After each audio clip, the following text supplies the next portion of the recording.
咱這集要直擊一個有點沉重，但絕對值得討論的議題。在亞洲這個大陸裡，哪些國家最窮？所謂最窮，我用的是人均 GDP 和人均购買力評價 PPP 來比較，這樣也比較公平一些。讓你知道，最窮不是因為人不努力，而是歷史、地理、政治、資源、戰爭、制度五花八門的原因在作怪。記得訂閱加點讚，準備好了，我們開始。第10名，柬埔寨。柬埔寨目前人均 GDP 大概落在8000美元上下，听起来不算全亞洲倒數第一，但也絕對不在中段班。人口約1700多萬，貧困線以下的人口依舊不少。你把它跟鄰國越南、泰國一比，差距就很明顯。簡單講就是有在進步，但進步速度趕不上別人跑的速度。柬埔寨窮是有原因的。先說柬埔寨的歷史，紅色高棉那段時期，把國家的經濟結構、人口結構、教育體系全部打爛。你要想象一下，從一棟蓋一半的大樓硬生生被拆到地基，然後一直没有錢重蓋，差不多就是這種感覺。還有就是產業鏈太弱。柬埔寨的主要收入有3大支柱，比如服裝紡織、農業和旅遊業，聽起來不錯，但問題是這些工作大多都是低附加價值，賺錢是有賺錢了，但賺的不多，也難怪人均收入很難往上衝。再來是基礎設施不夠強，你現在住台北或吉隆坡後，隨便點個外賣都能 GPS 直接抓到你的位置，但在柬埔寨某些村莊，可能連穩定的電力都還不是標準配置，沒有路，沒有電，沒有網絡，基本上經濟就起不來。柬埔寨想要吸引外國投資，但是企業最怕什麼？怕不確定性。而柬埔寨的問題就是制度不透明，腐敗嚴重，投資風險高，即便有大企業想進來，也會再三猶豫。但在柬埔寨首都金邊，你會看到高樓、商場、咖啡廳，甚至很西化的年輕人。但你只要往外開1小時，就是完全不同的世界。土路、棚屋，小朋友赤腳跑來跑去，農田一望無際。同一個國家，兩種人生。這個落差就是柬埔寨經濟發展最真實的切面。第9名，吉爾吉斯斯坦。吉爾吉斯斯坦的人均 GDP 大概落在7000美元左右，這數字聽起來好像跟柬埔寨差不多，但實際狀況又完全不一樣。人口大約700萬，貧困比例依舊偏高，尤其農村地區更明顯。你拿它跟鄰居哈薩克比，就像把一台摩托車跟一輛休旅車拿來競速，先天差距就擺在那。先看地理，這個國家有一大半都是高山，山區比城市還多，天山山脈美是很美了，但要發展經濟，你想象一下，在玉山上蓋工業區，聽起來就知道會累到想放棄。交通難，建設難，成本高，什麼都難。再來是產業結構，他們的經濟很依賴農業、畜牧業，還有海外勞工匯款。也就是說，國內能賺錢的產業不多，很多人都必須到國外打工，把錢寄回家養家。這種模式不是不能生存，但要讓經濟變強，很難，真的很難。制度問題也有，吉爾吉斯斯坦常常在政治體制上搖擺不定，一下子改革，一下子換方向。企業最怕不確定性，你政策天天變，投資當然不會進來，這也導致資金流不穩定，經濟成長永遠衝不上去。你去過吉爾吉斯斯坦的話，會看到一種很特別的對比。在首都比什凱克，你會看到現代建築、大學生、咖啡廳，城市感十足。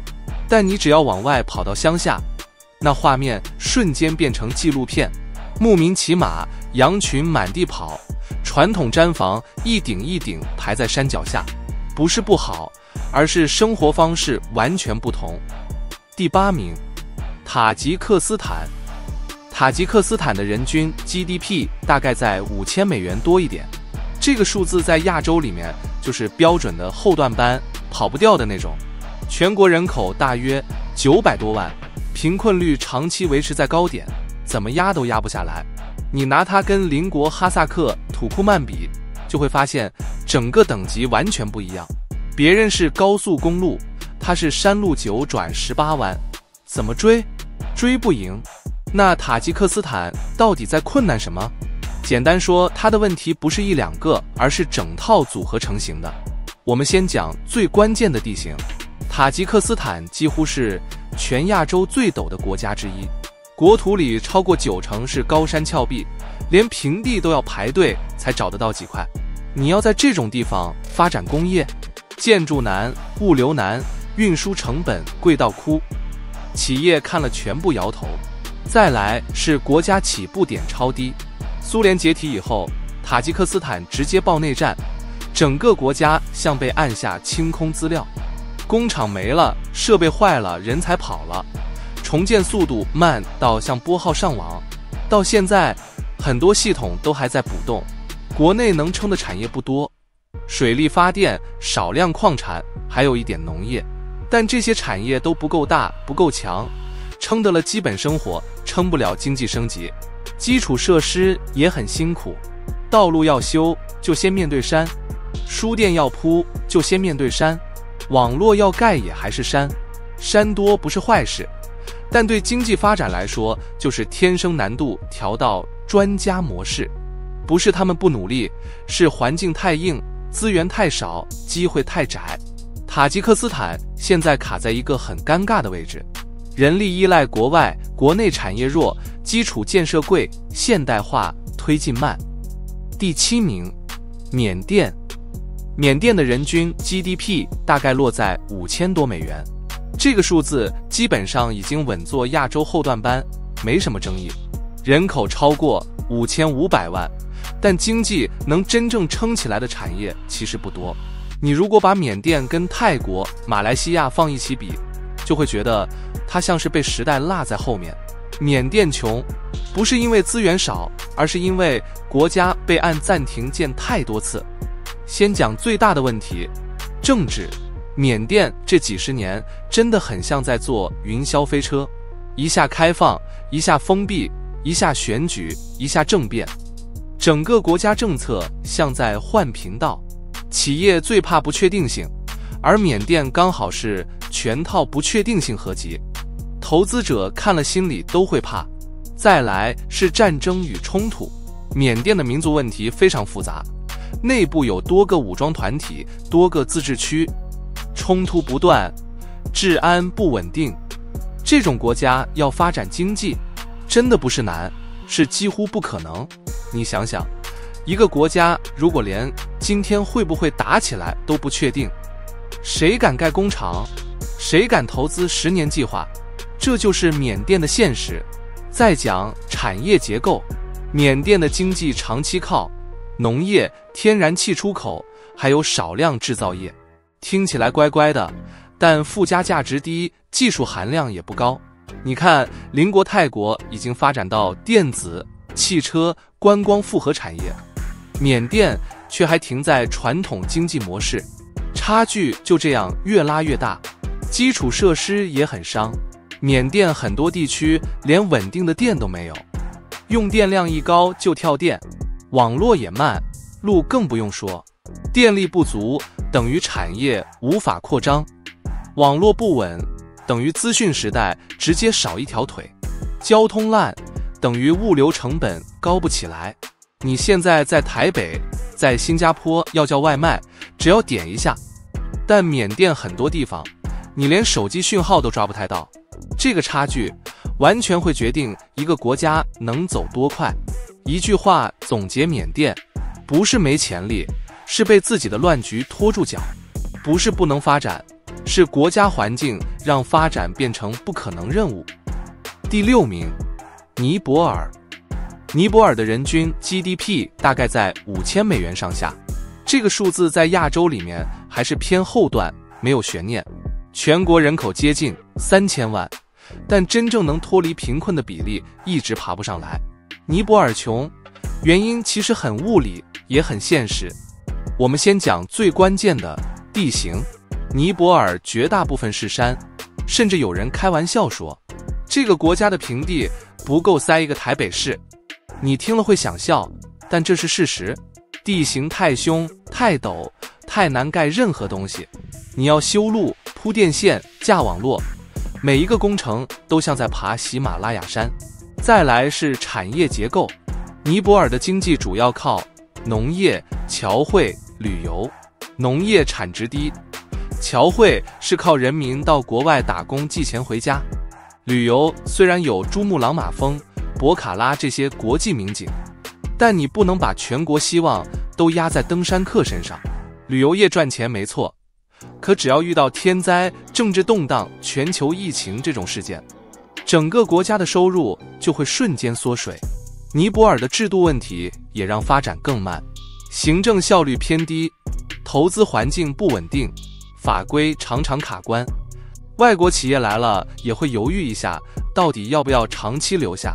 你想嘛，一個國家如果蓋個工廠要跑10幾層審批，誰受得了？不過尼泊爾有一種特別的視覺反差，在加德滿都你會看到各種民宿、背包客咖啡廳、紀念品街、登山裝備店。城市虽然不算先進，但也有一種觀光活力。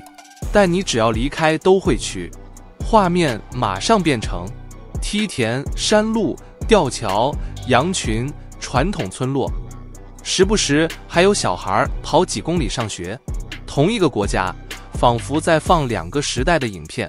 尼泊爾地形太硬，產業太弱，人才外流，基礎建設慢，制度又卡。國家不是不努力，是環境把難度開到地獄模式。第5名，東帝汶。東帝汶的人均 GDP 大概落在3000多美元到4000美元之間，這個數字在亞洲裡面已經是穩穩站在後段班。而且重點是，它不是窮很久，而是才剛獨立幾十年，基礎從零開始。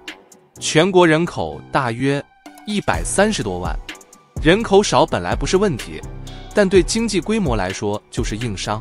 企業要來投資，市場太小，勞動力不夠，供應鏈也薄弱，自然就不太願意設點。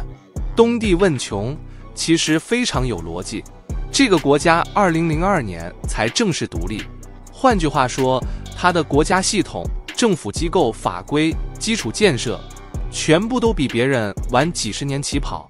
人家在跑接力賽，他在畫起跑線。再來是產業結構單一，東帝汶幾乎靠石油和天然氣收入在撐經濟。聽起來很爽，對不对？有資源就躺着賺錢嘛。但問題來了，石油價格一跌，國家直接失血，天然氣投資沒跟上，預算馬上見底。講白一點就是整個國家像在壓一個數字在賭桌上，骰子一走偏就完了。農業也很難撐起收入，雖然有咖啡出口，而且有些還賣到國際精品市場，但農業整體規模小，加工產業弱，產量不穩定，沒辦法讓全國脫貧，基礎設施也是硬傷。東帝汶很多地方的道路狀況不佳，山路多，雨季多，土石流也多，基本上交通就是不穩定中的不穩定，電力供應也不算穩，網絡更是跟不上時代，沒有電，沒有路，沒有網，現代經濟根本沒辦法動。另外一個非常現實的問題是人才外流，很多年輕人會選擇到澳洲、印尼或其他國家工作，因為國內薪資太低，機會太少，你要培養本土產業，結果年輕人都跑去海外，那國內永遠缺技能，缺技術人力。東帝汶的問題不是不會經營，是資源太單一，基礎太薄，國家太年輕。要追上亞洲其他國家需要時間，也需要一套完整的戰略，但目前就是卡在要發展，但所有東西都得從頭開始建。第4名，巴基斯坦。巴基斯坦的人均 GDP 大概落在6000多美元。為什麼會把它排在第4名？6000多美元，聽起來不像超級貧窮。但你把人口規模一起算進去，2億多人口，資源根本不夠平均分配，貧困人口數量直接暴漲。你會發現一個很矛盾的現象，國家本身不算最窮，可是一旦攤到每個人身上，就馬上變得很吃緊。巴基斯坦經濟的問題跟它的體制有直接關係。先講最明顯的，經濟壓力太大，這個國家長期面對通貨膨脹、外債飆高、財政赤字。簡單講就是賺得不夠，欠得太多。油價上升，糧價波動，全部都能立刻把它壓垮。再來是能源問題，巴基斯坦經常出現缺電、限電、跳電，工業區常常動不動就停工。你想象一下，台灣、馬來西亞、韓國隨時沒電，經濟早就癱掉了。但巴基斯坦就是在這種狀況下硬撐，產業結構也不算健康。巴基斯坦的出口主要靠紡織品、棉花、部分製造業，但是附加價值都不高，高科技、金融、精密製造幾乎沒有辦法做大，競爭力弱，成長速度當然慢。巴基斯坦還有一個特別現實的挑戰，人口增長太快。人口多不是壞事，但前提是你能提供教育、就業、醫療。巴基斯坦的問題偏偏就是這些都不足，學校不夠，崗位不夠，醫療資源也不夠，結果就是人才跟不上，就業跟不上，經濟更跟不上。巴基斯坦不是完全沒資源，它有農業，有勞動力，有地理位置優勢，只是在債務、能源、政治、制度這些大魔王擋住前面，經濟永遠跑不起來。第3名，敘利亞。敘利亞的人均 GDP 大概剩下3000美元左右，這一段數字已經不是貧窮，而是國家整個被催到重建模式都開不起來的等級。人口從原本2200萬掉到現在只剩1半多一些，因為大量平民不是逃離就是流離失所。你把敘利亞跟任何一個中東國家比，差距大到像是2個宇宙。隔壁國家在蓋高樓，他在救火；別人發展旅遊，他在搶糧。敘利亞為什麼會窮？一句話，戰爭把一切全打碎了。戰爭一開始，產業直接停擺，學校停課，醫院停運，道路炸斷，電力癱瘓，工廠化成廢鐵，整個國家像被一隻巨手按住頭往地上摩擦。不只是貧窮，是系統性崩潰。你要知道，敘利亞之前不是窮國，在內戰前，它的農業、製造業、旅遊業都算有規模，旅遊景點還是世界級的古文明遺址。但一場衝突讓幾十年的積累全部清零。想象一下，今天才剛鋪好電纜，明天可能又被炸沒了。投資？別開玩笑。連本地企業都不知道下一周還能不能營業，基礎設施幾乎回到手機時代前，電力供應斷斷續續，飲用水要排隊，網絡不穩，醫療用品短缺，道路要繞廢墟走，一個現代國家能用來運作的系統幾乎沒有剩下。敘利亞還有一個特別痛的點，人才大量外流，醫生、工程師、老師，這種國家升級最需要的人，不是逃出國，就是沒辦法繼續專業工作，國家陷入一個惡性循環。戰爭讓經濟崩，經濟崩又讓人逃，人越逃，國家越難重建。敘利亞資源不算少，但全被戰爭吃掉，農業無法擴大，工業沒法重建，觀光完全不敢想。外援雖然有，但不可能讓經濟恢復完整功能。第2名，也門。也門的人均 GDP 大概只剩下1000多美元，在整個亞洲裡面，這數字已經是接近地板的等級。全國人口大約3000萬，但真正能過上穩定生活的比例低得嚇人。貧困率長期維持在高點。你要說它是亞洲最慘國家之一，一點也不誇張。也門為什麼這麼窮？先從最大的問題講，內戰。也門這10多年幾乎沒有真正停火過，武裝衝突把城市炸到像被刮掉一層皮。你可以想象一下，一個國家天天醒來都在擔心，今天會不會爆炸？這種環境不要說經濟了，連平凡生活都維持不下去。戰爭摧毀電網，摧毀醫院，摧毀學校，摧毀水廠，摧毀道路，產業全斷，物流全斷，連基本糧食都要靠進口和救援。這還沒完，也門因為衝突牽涉到周邊強權，外部封鎖和制裁讓物資根本進不來，結果就是整個國家陷入嚴重糧食短缺，很多家庭連乾淨飲用水都沒保證。再來講產業結構，也門原本有一些石油與天然氣收入，雖然不算超級多，但至少能養活政府開支。結果戰爭一來，油田被搶，設備被毀，出口被卡，整個經濟鏈直接斷線。農業也因為土地被破壞，運糧路線不穩，根本撐不起全國的肚子。你如果看也門的現場畫面，會感受到一種心酸到說不出話的震撼。首都薩那的老城原本是世界文化遺產，建築像披着蜂窩紋的童話城堡一樣漂亮，但現在很多地方變成灰黑色，牆面被炸開，街上滿是殘磚，店家鐵門歪掉，孩子們在廢墟旁玩耍，大人排隊領糧食、領水、領醫療包。戰爭讓整個國家的經濟活動全部凍結，人才逃光，學校不能開，產業不能動，貿易不能做，想脫貧根本沒有起跑點。